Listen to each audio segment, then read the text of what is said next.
ခုသင်ကြားပေးမယ် Photoshop သင်ခန်းစာနဲ့မှာအသုံးပြုမယ်ဒီပုံလေးကို screenshot ယူထားလိုက်ပါ screenshot မယူတတ်ဘူးဆိုရင်တော့ဦးဇင်းရဲ့အရင် video file မှာဝင်ကြည့်လိုက်ပါ screenshot ယူတဲ့နည်းကိုဦးဇင်းရှင်းပြပေးထားပါတယ် screenshot ယူပြီးပြီဆိုရင်ဦးဇင်းတို့ Photoshop software ကိုဖွင့်လိုက်ပါမယ်ခုလို Photoshop software ကြီးပွင့်သွားပြီဆိုလို့ရှိရင် file ထဲဝင်မယ် file ထဲကနေလို့ open ထဲဝင်မယ်ခုနကဦးဇင်းတို့ screenshot ယူထားတဲ့ပုံလေးကိုပေါ့နော်ဦးဇင်းတို့အမှန်ချစ်လေးပြီး open နှိပ်လိုက်ပါမယ်ဒါဆိုရင်ဒီမှာဒီပုံလေးပွင့်သွားပြီပေါ့နော်ခုပုံမှာဒီဇိုင်းကြီးဖြစ်နေတယ်အဲ့ဒီပုံလေးဒီဇိုင်းကြီးဖြ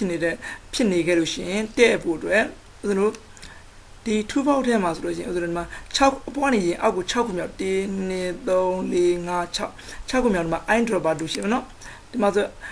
eyedropper 2အောက်မှာဆိုရင်ဒီမှာ ruler 2ဆိုတာရှိတယ်နော်ဒီ ruler 2ကိုဦးဇင်းတို့အမှန်ချစ်ပေးထားပါမယ်ခုဒီမှာပေတံပုံလေးပေါ်နေပြီနော်အဲ့လို ruler 2ကိုဦးဇင်းတို့ရွေးပြီးသွားပြီဆိုလို့ရှိရင်ဒီအစကိုဦးဇင်းတို့အမှန်ချက်ဖိလိုက်မယ်ဖိလိုက်ပြီးဦးဇင်းတို့ဒီလိုမျိုးမောက်ကလေးနဲ့ဖိဆွဲမယ်ဒီအစုံမှာပေါ့နော်ဦးဇင်းတို့ဒီမြင်းလေးနဲ့တက်ထားလိုက်ပြီးတော့မောက်ကိုတစ်ချက်လွတ်လိုက်မယ်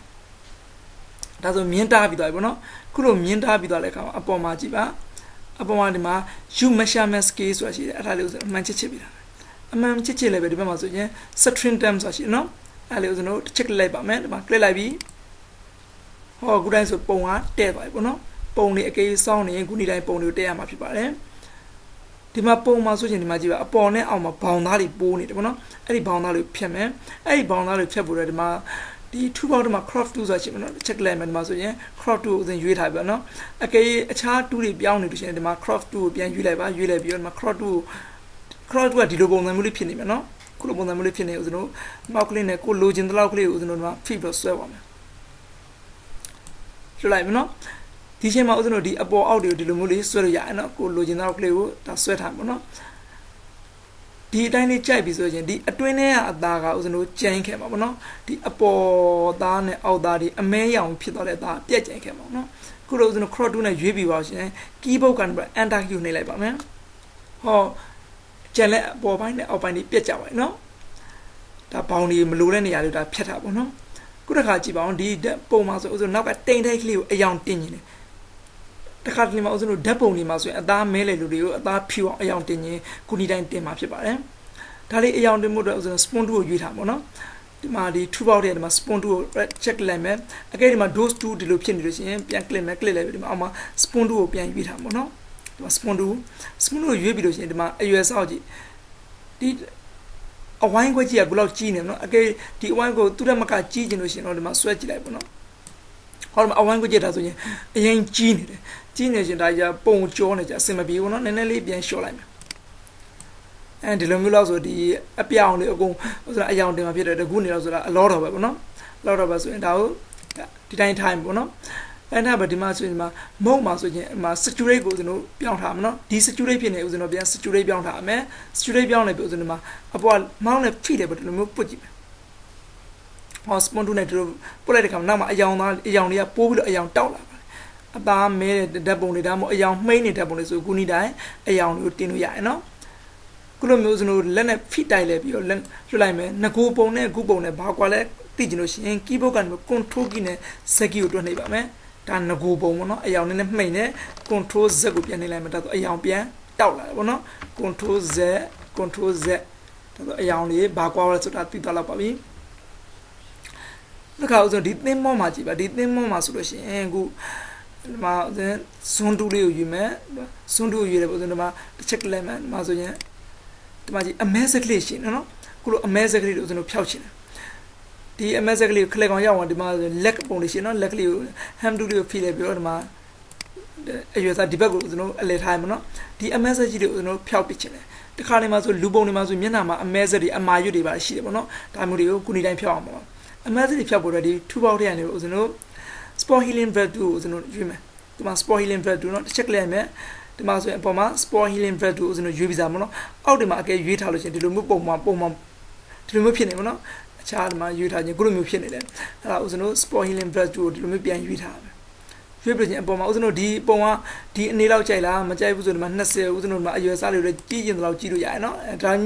ါမျိုးကြအရင်ကြီးပါတယ်ဒါကိုပြန် short လိုက်ပါတော့ဒီနေလောက်ဆိုတာအလောတော်လောက်ပါပဲ ဒီ မဟုတ်မှလည်းဦးဇင်းတို့ဒီမှာ normal ထားပါတော့ဟုတ်ပါပြီကဲဦးဇင်းတို့ဒါကိုလက်ကလေးနဲ့ဖိလိုက်ပေါ့တိုက်လိုက်မယ်ခုလိုအမဲချောင်းကြီးပေါ်လာနော်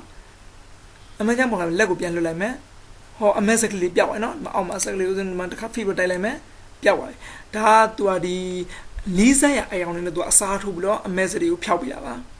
ါခုလိုအမဲစက်တွေဒါဖျောက်ပြီးသွားပြီပေါ့နော်ဖျောက်ပြီးငကိုပုံတိုင်းပြန်ဖြစ်ခြင်းလို့ရှိရင်ငကိုတော့ပြန်ကြည့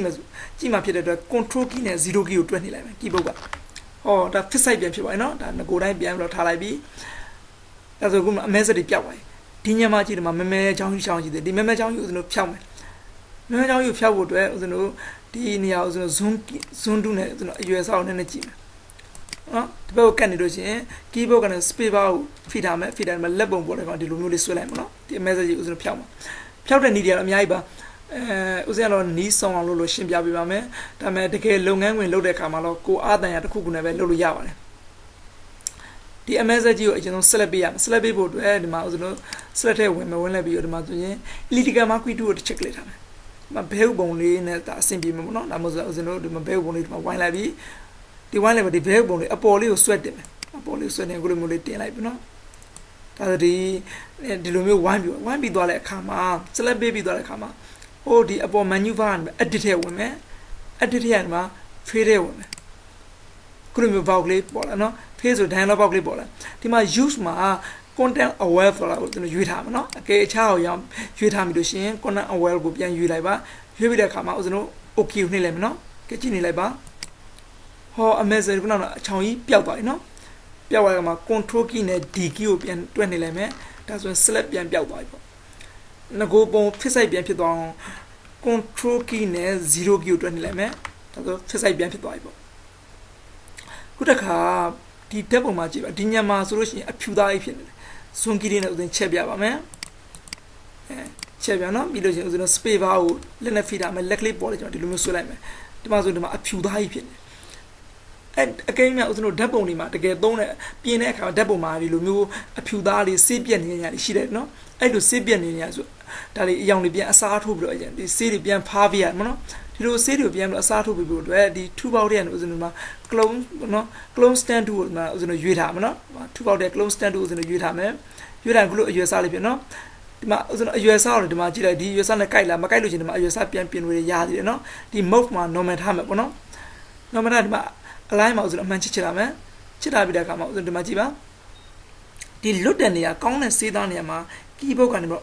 ့ဒီ mouse ကိုဒီမှာအဝိုင်းကိုထားလိုက်ပဲကောင်းတဲ့စေးသားနေရာအဝိုင်းကိုထားလိုက်ပြီးတော့ keyboard ကနေ auto key ကိုဖိနေတာခုလိုမျိုးဆိုစဝိုင်းနှစ်ထပ်ကလေးပေါ်တယ်နော်နှစ်ထပ်ကလေးပေါ်တဲ့အခါမှာ mouse ကိုဒီ left click ကိုတစ်ချက် click လိုက်မယ်နော် click လိုက်ပြီး click ပြီးတဲ့အခါမှာ mouse ကိုဖိမယ်လက်ညှိုးလေးကိုဖိလိုက်ပဲခုလိုမျိုးဆွဲလိုက်မယ်လက်ညှိုးလေးကိုဖိပြီးပြီးတော့ကျွန်တော်ဒီလိုမျိုးလေးဆွဲမယ်ပေါ့နော်ဒါမှမဟုတ်ဆိုလိုက်ရင်သူအယောင်လေးသူ့အတူဖြည့်ပြီးပါ